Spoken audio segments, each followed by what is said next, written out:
பாசம் என்பது பொடியாகி போகலாம்.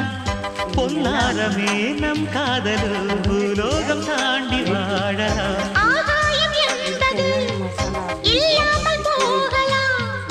ஆனாலும் நம் நேசமே ஆகாயம் தாண்டி வாழலாம். கண்ணீரில் ஈரமாகி கரையாச்சு காதலே.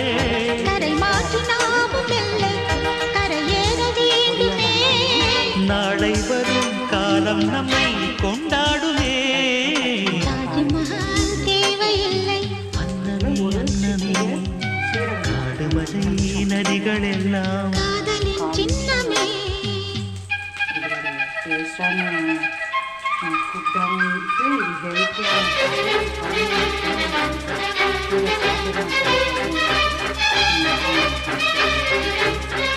you.